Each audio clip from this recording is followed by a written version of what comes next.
There have been countless films about teenagers, their relationships with their parents, and their first tentative sexual experiences. Ladybird is another to add to the long list, but it's one of the best, one of the most charming and truthful films you're likely to see this year. Greta Gerwig appeared in her first feature film, the rather obscure LOL, in 2006, but she subsequently worked with some of America's best independent directors on a series of films, some of which she helped to write, structured around the role of women in contemporary society. The first of these was Greenberg in 2010, in which Gerwig's performance as a troubled young woman was electrifying. She subsequently made two more films with the same director, Noah Baumbach, Frances Ha and Mistress America, and she's also worked with Whit Stillman, Damsels in Distress, Mike Mills, 20th Century Women, and Rebecca Miller, Maggie's Plan. All these films proved rewarding in one way or another, so the arrival of Gerwig's first major film as director, Ladybird, has been eagerly anticipated. Ladybird is autobiographical. Gerwig was born in Sacramento in 1983, and she tells this potentially overfamiliar story of a young teenager's personal problems with heartfelt insight. You sense that she's lived every moment that she brings to vivid life on the screen. Christine McPherson, that's Ronan, she prefers to be called Ladybird, lives with her parents Marion Metcalf and Larry Tracy Letts in Sacramento. For young Christine, Sacramento is a deathly bore, and she can't wait to escape and go to New York. She also wants to lose her virginity. It's 2002.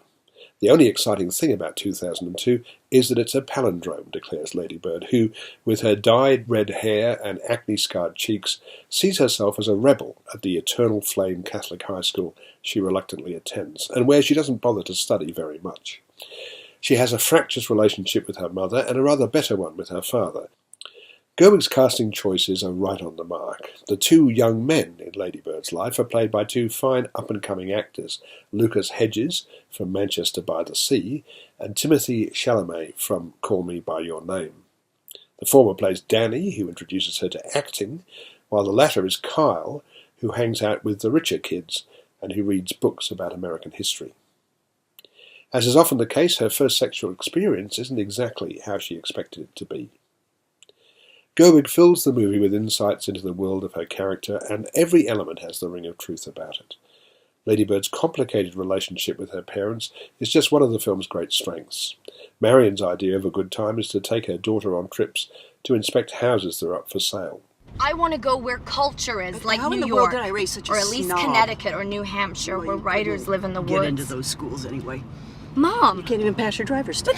because you wouldn't let me practice The way enough. that you work, or the way that you don't work, you're not even worth state tuition, Christine. My name is Ladybird. Well, actually, it's not, and it's ridiculous. Call me because your name Ladybird is like Christine. you said you would. You should just go to City College. You know, with your work ethic, just go to City College and then to jail and then back to City College, and then maybe you'd learn to pull yourself up and not expect everybody to do everything.